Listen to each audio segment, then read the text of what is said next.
বিষখালী নদীর পার। পার এটা। এখানে কি সমস্যা আপনাদের? আমাদের সমস্যা সব ভাঙ্গে চুরে গাঙ্গে যায়, যদি বলকটা দেখতে পারতেন আপনারা, তাই তোমরা থাকতে পারতাম না, সব নদীতে যাই, কিছু থাকতো না। কত কত একর জমি গেছে, এদিকে কতখানি গেছে মনে ও করেন? বাবা, এতে বন্যা গেছে, কানেতে কানি মোরাই দেখছি, এই 2 অব্দা এখানে কি গেছে। কোনো কেউ পরিদর্শন করার জন্য আসছে এখানে? না, কেউ বলছে? হয় কত ফিরে আইছে, মাপছে জপছে দেখছি, কোনো কোনো পথ হয় নাই, কোনো পথ হয় নাই। হয় নাই। দর্শক, আপনারা দেখলেন আমরা রয়েছি বিষখালী নদীর তীরে।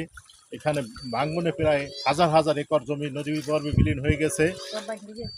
এখানে মানুষ খুবই অসহায়, তাদের বাড়িঘর কয়েক দফা ভেঙে গেছে।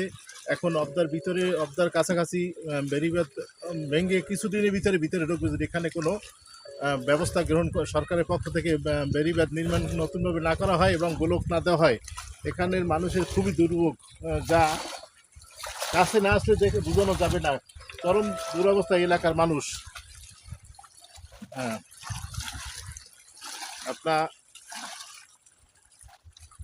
আমরা রয়েছি সেই একদম নদীর পাড়েই, বিষখালী নদীর তীরে, এই নিশানবাড়িয়াতে।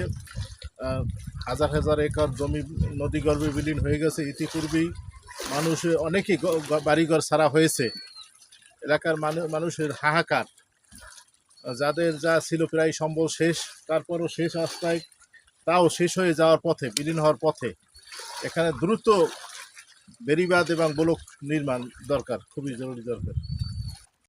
সব জায়গায় বলো কইলে কিন্তু এইটাই হইলে না, বুঝে বাল্যতলি বলো কইলে বাঙ্গল থামলে, কিন্তু এটা তো এখানে দেখ ছোট কাল হইতেই দেয় ভাঙতে ভাঙতেই। কত পরিমাণ জমি গেছে এখান থেকে মনে করেন? ব্যাপক ব্যাপক গেছে, এটা আমরাই দেখছি।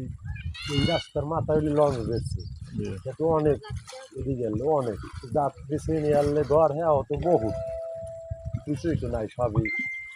তো এই বিষয়ে কি আপনারা পানি উন্নয়ন বোর্ডে যোগাযোগ করছেন, বা এলাকার কোনো জনপ্রতিনিধি যারা আছে তারা কি কোনো ব্যবস্থা? জনপ্রতিনিধি যখন ইলেকশনায় ভোট লাগে তখন মনে করেন একজন আর অনেক জাতীয় ইলেকশন গেছে, বহুত জনে ওই এমপি ইলেকশন করছে, আর প্রতিশ্রুতি দিয়েছে আমি ওই করলে করবো, ওইটুকু মেয়ে হয়েছে, কিছু তো করলে না, হার করতে আগো কত নিয়ে খেলে লাস্ট, এখন কি হয়।